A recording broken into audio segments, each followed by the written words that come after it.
Class 9 के बच्चों का फिर से एक बार स्वागत है इस चैनल पर। तो क्लास 9 में अभी हम लोग चौथा चैप्टर को पढ़ रहे हैं। चौथा चैप्टर आपका मैथ्स में है दो चरों वाले रैखिक समीकरण। तो दो चरों वाले रैखिक समीकरण में हम लोग अभी तक 4.3 एक्सरसाइज को पूरी तरह से बना चुके हैं। तो बच्चों इसके बाद हम लोग को आगे पढ़ना है एक्स एक्सिस और वाई एक्सिस के समांतर रेखाओं का समीकरण पढ़ना है। तो चलिए बच्चों इसको हम लोग आगे बढ़ाते हैं और देखते हैं कि इसमें हम लोग क्या क्या सीखते हैं, क्या क्या हम लोग को सीखना है। तो जैसा कि आप लोग अभी तक जान ही चुके हैं कि ग्राफ पेपर पर जो है आप एक एक्स एक्सिस लेते हैं और एक वाई एक्सिस लेते हैं बच्चों, इस तरह से। तो इसमें जो है जहाँ पर ये दोनों एक दूसरे को कट करती हैं ये बिंदुएं, वह आपका मूल बिंदु कहलाती है। और यह एक्स अक्ष का जो समीकरण है, अगर कहा जाए कि एक्स अक्ष का समीकरण, एक्स अक्ष का समीकरण, तो एक्स अक्ष का समीकरण बच्चों y बराबर 0 होता है और y अक्ष का समीकरण जो होता है वह x बराबर 0 होता है।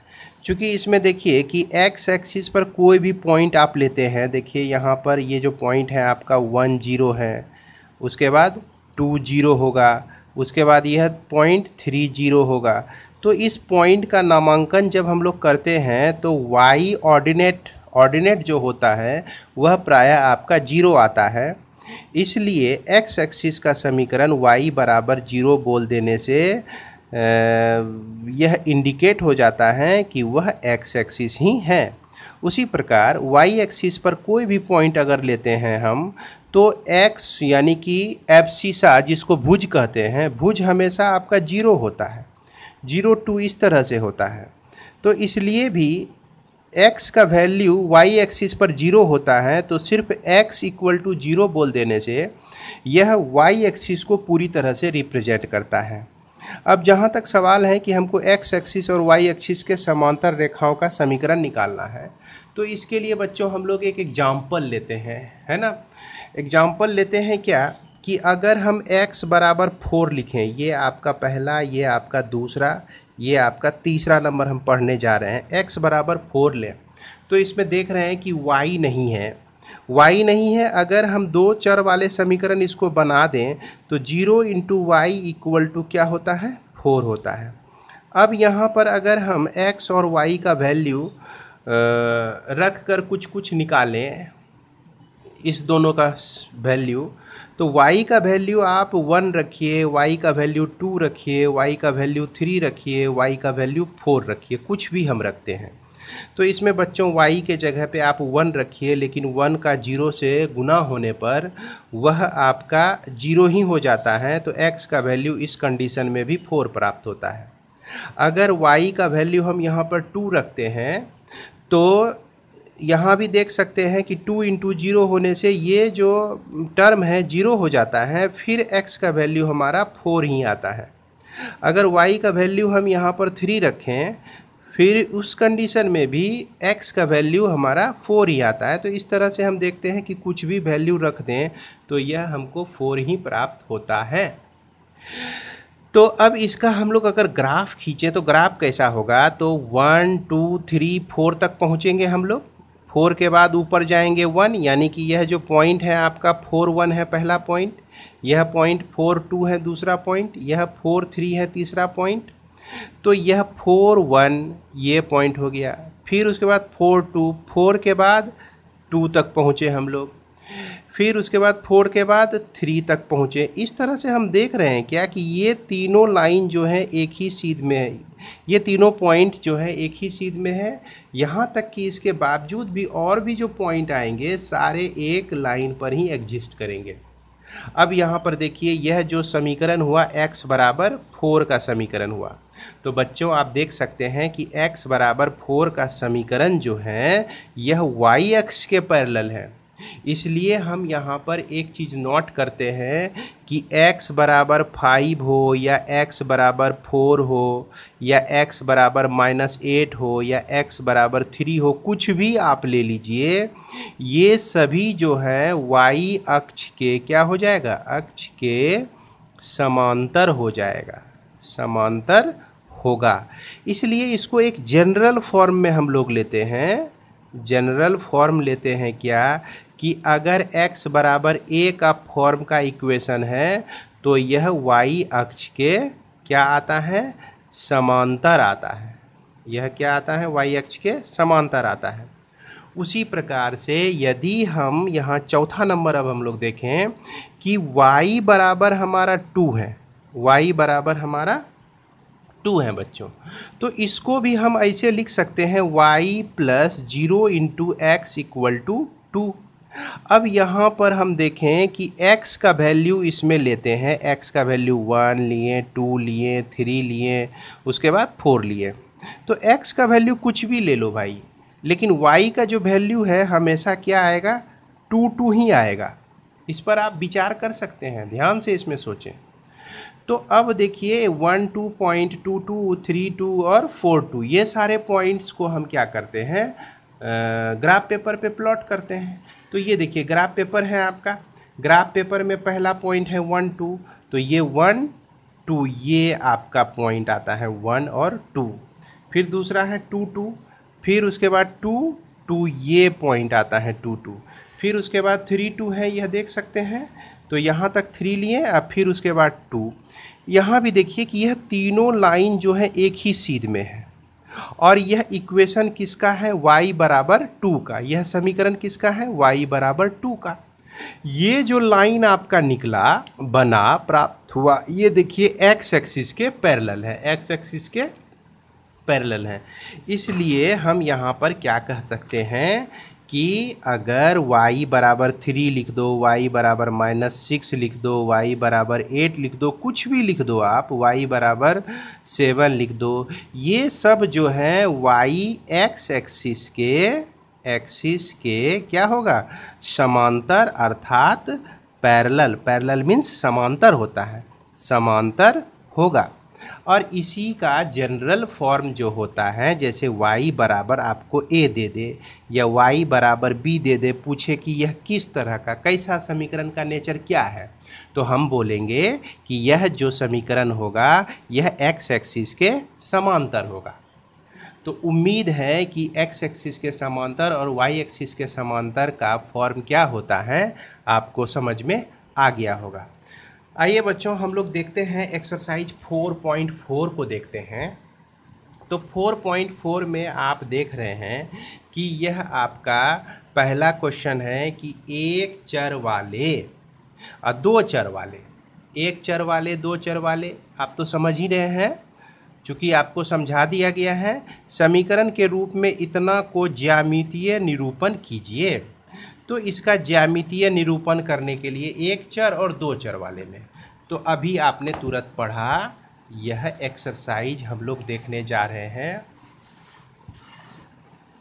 एक्सरसाइज 4.4 को देखने जा रहे हैं। इसमें पहला नंबर है आपका y बराबर 3 है।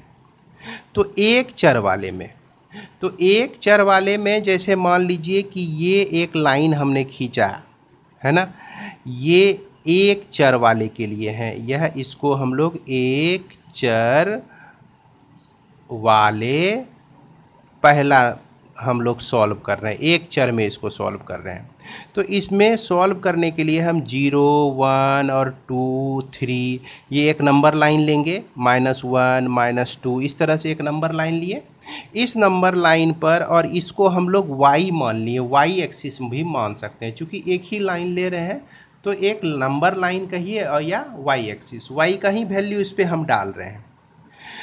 तो इसमें देखिए यह भी इन्फिनिटी तक जाता है, यह भी इधर -इन्फिनिटी तक जाता है। y बराबर 3 जहाँ पर है तो 3 को हम कलेक्ट करेंगे और 3 पर इस तरह से डार्क कर देंगे, तो ये जो पॉइंट हो गया बराबर आपका y बराबर 3 हो गया। इसको हम एक लाइन पर दिखाएंगे, एक चर वाले, मतलब एक लाइन में दिखाना है। अब इसी को हमको दिखाना है दो चर वाले में, तो दो चर वाले दिखाने के लिए हम क्या करेंगे, y प्लस 0 इंटू एक्स बराबर क्या लिखेंगे, 3 लिखेंगे बच्चों। y plus x 0 into x बराबर 3। उसी तरह से अभी हम तुरंत वैल्यू रखे थे, x और y का वैल्यू, x का वैल्यू 1 2 3 4 कुछ भी हम रखते हैं तो y का जो वैल्यू आता है हमारा 3 3 ही आता है। तो ये सारे पॉइंट्स क्या क्या हमको मिलते हैं, 1 3 2 3 3 3 4 3। अब इसको क्या करना है, हमें इसको ग्राफ पेपर पे प्लॉट करके दिखाना है। किस तरह से दिखाना है, दो चर वाले के फॉर्म में दिखाना है इसको, दो चर वाले के फॉर्म में। तो दो चर वाले के फॉर्म में दिखाने के लिए चलिए हम लोग ग्राफ पे चलते हैं और हमारा टारगेट है दो चर वाले फॉर्म में हमको दिखाना है। तो बच्चों इसके लिए हम क्या करते हैं, ग्राफ पेपर पे एक y एक्सिस लेते हैं और x एक्सिस लेते हैं। तो बच्चों मेरी तरह साहसिक कार्य नहीं कीजिएगा, आप जो हैं यहाँ पर पेंसिल का यूज कीजिएगा और स्केल का यूज कीजिएगा इस लाइन को खींचने में, है ना। किसको यूज करना है, स्केल का यूज करना है। इसके बाद हमारा है 1 3 2 3 4 3, है ना। तो ये आपका 1 2 3 4 5, और फिर उसके बाद 1 2 और यह 3, इस तरह से हम लोग ले लिए। अब यहाँ पे हमको दिखाना है 1 3 को, तो देखिए यहाँ तक 1 आएंगे, 1 2 3 ये पॉइंट हो गया 1 3। उसके बाद 2 3 1 2, यहाँ पे x एक्सिस में 2 चलेंगे और y एक्सिस में 3 जाएंगे। तो ये हो गया 2 3 हो गया, ये हो गया आपका 3 3 हो गया। इस तरह से हम देखते हैं कि ये सारे पॉइंट मिलते हैं और इस सभी पॉइंट्स को जब हम स्केल से मिलाते हैं तो इस तरह से y बराबर 3 का समीकरण मिल जाता है, जो कि आपका x एक्सिस के क्या होता है, पैरेलल होता है। तो इस तरह से हम दो चर वाले में इसको एक्सप्रेस कर सकते हैं। अब बच्चों आते हैं दूसरे नंबर क्वेश्चन पे। दूसरा नंबर में देखिए क्या दिया गया है, 2x प्लस 9 बराबर 0 दिया गया है। तो पहले इसको एक चर वाले में दिखाना है, एक चर वाले में दिखाना है हमको। तो यह x बराबर देखिए -9/2 हो जाएगा, 9 उधर जाएगा तो माइनस हुआ और यह 2 से डिवाइड हो जाएगा। तो ये आपका निकला -4.5। इसको सॉल्व करेंगे तो 4.5 निकलेगा। अब देखिए x है, तो ये जो नंबर लाइन हम लोग लिए हुए हैं, एक नंबर लाइन हम लोग यहाँ पर लेते हैं और यहाँ पर बच्चों स्केल और पेंसिल का यूज करें। आप लोग क्या करना है, स्केल और पेंसिल का यूज करना है। इसमें हम डाल दिए 0 1 2 3 4 5, ये आपका इन्फिनिटी तक जा सकता है। ये -1 -2 -3 -4, और ये कितने दूरी पे लेते हैं बच्चों, ये तो आपको पता होना चाहिए, क्योंकि यह देखिए जहाँ जहाँ भी हम नंबर डाले हुए हैं वहाँ से एक मोटी लाइन गुजरी हुई है और -5, ये 4.5 है, यानी 4 और 5 के बीच में है। तो ये 4 और 5 के बीच में ये पॉइंट हमारा मिलता है, यही आपका हो जाता है x बराबर -4.5 हो जाता है। इस तरह से हम लोग एक चर वाले में इसको दिखा सकते हैं। अब दो चर वाले में चलना है, दो चर वाले में, दो चर वाले में इसको रिप्रेजेंट करना है। तो इसी 2x प्लस 9 इक्वल टू 0 को बच्चों आप इस तरह से लिखेंगे, 2x plus 0 into y equal to -9। 9 को राइट साइड लेके चले गए। अब देखिए आप x का कुछ भी वैल्यू रखिए और y का कोई भी वैल्यू रखिए, जैसे 1 2 3 और 4, ये 5 कुछ भी रखेंगे तो यहाँ तो 0 ही हो जाएगा। और ये हमेशा जो है x का वैल्यू -9/2 निकलेगा, -9/2 निकलेगा। तो -9/2 को -4.5 लिख सकते हैं, -4.5 लिख सकते हैं। यहाँ भी आप 4.5 लिख दीजिए, यहाँ भी -4.5 लिख दीजिए, यानी कि यहाँ भी आपको -4.5 में लिखना है। अब क्या करना है आपको, अब जो है हमें इसको ग्राफ पेपर पे प्लॉट करना है। तो ग्राफ पेपर के लिए हम लोग वाई एक्सिस लेते हैं और उसके बाद ये एक्स एक्सिस लेते हैं, जिसको आप लोग स्केल से ड्रॉ करेंगे। उसके बाद यह -1, -2, -3, -4, -5, -6, ये आपका 1, ये आपका 2, ये आपका 3, इस तरह से यह 4, और यह देखिए यह आपका 1, ये आपका 2, ये आपका 3, ये आपका 4। पहला कहता है, पहला पॉइंट हो गया -4.5 और 1, तो एक्स एक्सिस में -4.5 यहाँ पे पहुँचेंगे। फिर कहता है 1, 1 चलेंगे ऊपर, तो ये पॉइंट हो गया आपका -4.5 और 1। फिर 4.5 और 2, तो यह 4.5 तो यहाँ तक है, और यहाँ तक हम आते हैं 2 पर, यानी -4.5 और 2, ये पॉइंट ले लिए। इसके बाद इसी तरह से हमारा तीसरा पॉइंट भी मिल जाएगा -4.5 और 3। अब देखिए यह तीनों लाइन जो है एक ही सीध में है, यानी कि यह जो है एक हमको स्ट्रेट लाइन देता है बच्चों, इस तरह से ये स्ट्रेट लाइन हमको मिलता है। यही समीकरण जो हो गया अब दो चर वालों के रूप में रिप्रेजेंट हो गया।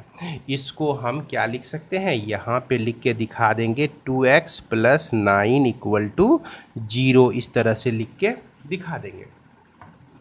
तो उम्मीद है कि आपको ये बस समझ में आ गया होगा। अगर आपको समझने में दिक्कत होती है बच्चों, तो आप इस वीडियो को एक बार 2 बार देखें और इसका प्रैक्टिस जो है क्या करना है, use graph paper. Graph paper, बहुत सारे बच्चे ऐसे हैं जो डायरेक्ट कॉपी पर बना के व्हाट्सएप के माध्यम से हमारे पास भेजते हैं। ये ऐसा गलत है। आप जो भी फिगर बनाएंगे किस पे बनाएंगे, ग्राफ पेपर पे बनाएंगे। ग्राफ पेपर की एक कॉपी खरीद लीजिए और उसमें सॉल्व करके इसको कई बार आप लोग प्रैक्टिस अवश्य कर लें। तो इसके बाद आप लोगों को मैं यह बताना चाहता हूँ कि इसके बाद आप लोगों का शुरू होने वाला है चैप्टर यूक्लिड ज्यामिति शुरू होने वाला है बच्चों। यूक्लिड की ज्यामिति का परिचय। तो यूक्लिड की ज्यामिति का परिचय अगले क्लास में शुरू होने के पहले मैं आप लोगों को यह बताना चाहूँगा कि आप जो है इसकी भूमिका को एक बार अवश्य पढ़ लें। भूमिका को पढ़ने में किसी तरह की लापरवाही नहीं करें, कहने का मतलब कि पढ़ें ही। इसको पढ़ने से देखिए आपकी भी समझ अच्छी बनेगी, और मैं जब समझाऊंगा तो आपकी समझ दुगुनी हो जाएगी बच्चों। फिर आगे चल के आपको इसमें किसी प्रकार का दिक्कत नहीं होगा। तो निश्चित रूप से आप लोग जो हैं इस चैप्टर में जितने भी इंट्रोडक्शन के पार्ट हैं, इसमें सिर्फ इंट्रोडक्शन ही है बच्चों, मैक्सिमम इंट्रोडक्शन है। और इस इंट्रोडक्शन पे चाहे तो आप एक शॉर्ट नोट्स भी बना सकते हैं। तो उम्मीद है कि आप लोग जो है नोट्स बनाएंगे। बस इसी के साथ मैं इस वीडियो को समाप्त करता हूँ। धन्यवाद।